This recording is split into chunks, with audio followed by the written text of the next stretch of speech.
ikintu cose kikurongora aba ari umwami wawe. Bisigura ngo ukurikira ivyiyumviro vy'ico kintu. Mbega wewe nuyuhe mwami wawe?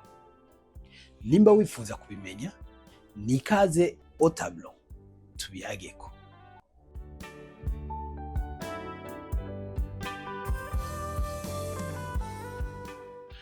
Amahoro neza, nizere ko muguwe neza. Jewe ni Nduwayo Fiacre nkuko bisanzwe, nsanzwe nabategurira kino kiganiro cacu arico canyu au tableau.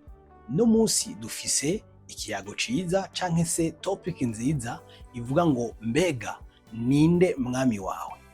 Ivyo dushobora kubitahura dutanguye kuraba insiguro nyezina y'umwami. Iyo tuvuze umwami n'umuntu canke ikintu, kuko abantu barafise abami n'ibikoko bikagira abami, bivuga ngo uwo muntu arongora abo bantu, bisigura ngo niwe mwami wabo.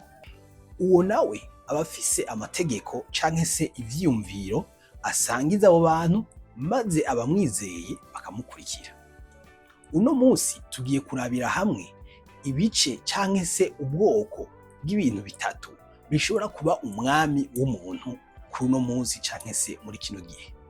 Mu bisanzwe tugiye kuraba ingoma z'abami zo mu buryo bw'abantu ni nkaho zitakiriho, nabo baba bariho ntibafise ubushobozi bwo gukora nk'ivyo abami ba kera bakora. Mbega abami ubundi barongora gute? Ni ukuvuga ngo umwami iyo atanze itegeko, abantu arongoye vyari ngombwa ko bakora iryo tegeko batarinze guharira.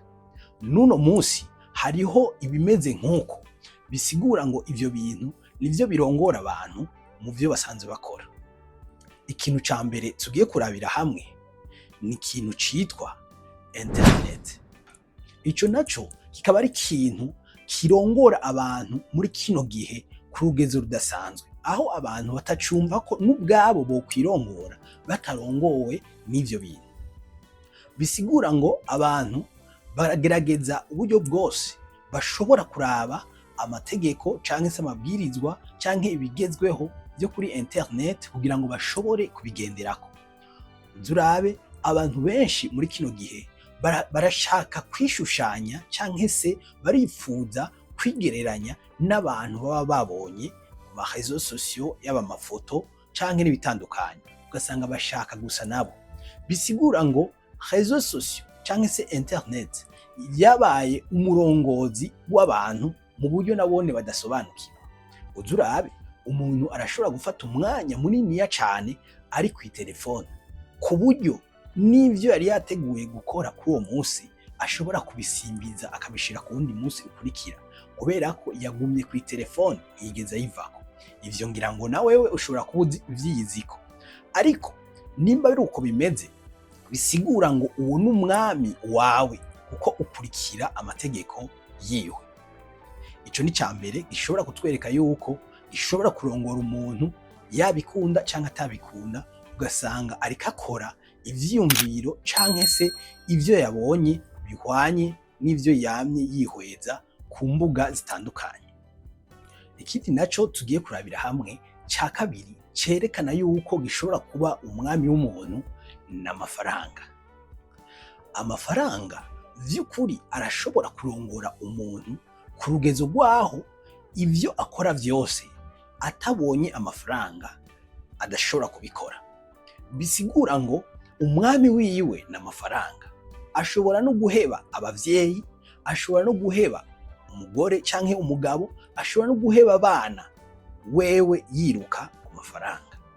Bisigura ngo ivyiyumviro vyiwe vyose yabishize ku mafaranga. Uwo muntu uzomubona kuko nta na service ashobora kugukorera canke se ikintu c'ubwitange kitarimwo amafaranga. Ariko vy'ukuri ico nticari gikwiye kuba umwami wawe, kuko amafaranga arahera, araza yandi akagenda, ariko abantu bakagumaho. Iyo rero ufashe ivyiyumviro vyawe vyose bikaba ari amafaranga, usanga hari n'ivyo wakoze bitari bibereye, kuko hari n'abantu baja mu vy'ubusambanyi kubwo kuronka amafaranga. Hariho n'abantu baja mu vyo kwicana kubwo kurondera amafaranga. Bisigura ngo uwo n'umwami wabo yarabaganje, bari munsi y'amategeko y'uwo mwami.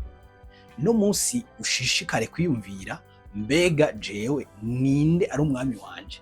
Kuko nivyo turiko turigira hamwe kugira ngo dushobore gufashwa twihweze vy'ukuri, mbega n'uyuhe mwami akwiye kuturongora, ni ayahe mategeko, nibihe vyiyumviro dukwiye gukurikira muri kino gihe.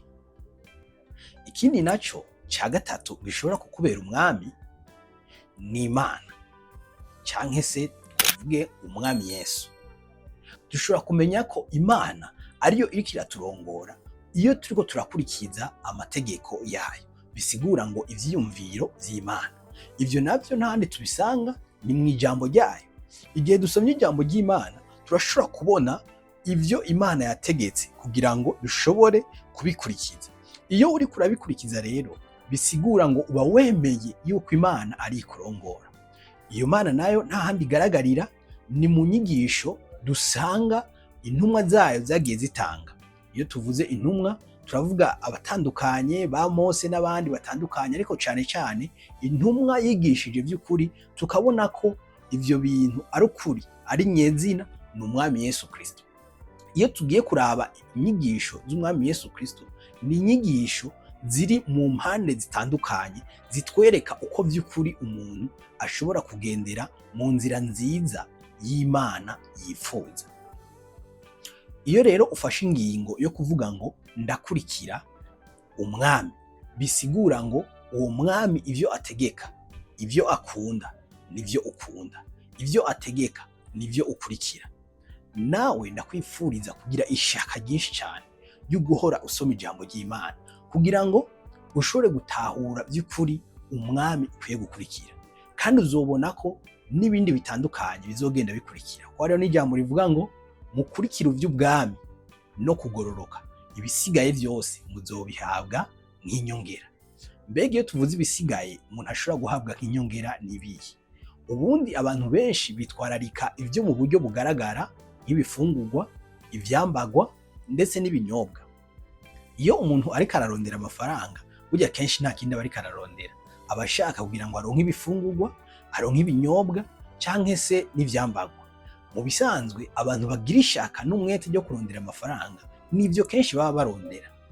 Ariko ubundi turavye ibi Yesu yavuze, yereka aravuga yuko iyo umuntu agize ishaka n'umwete vyo kugororoka, vyo kurondera ubwami bw'Imana, bisigura ngo kuvuga ivy'ubutumwa bwiza, gukora ibikorwa vyiza bishobora guteza imbere abandi.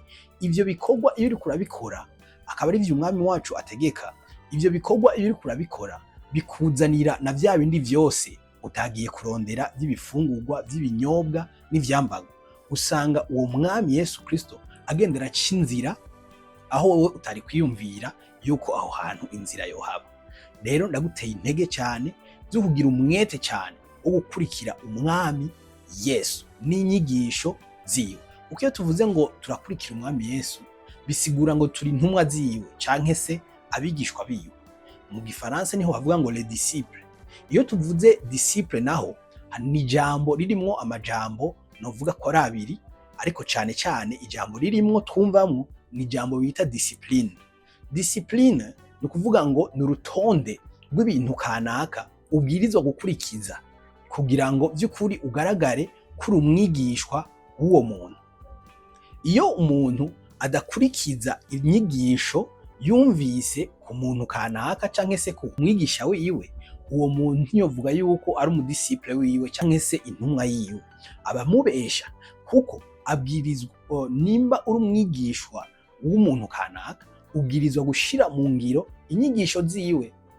Rero nimba witwa ko uri intumwa canke se uri umwigishwa ukurikira Imana, wifuza ko ikubera umwami, ikintu gikomeye cyane ubwirizwa gukora ni ugukurikiza ugashira mu ngiro ivyo yigishije.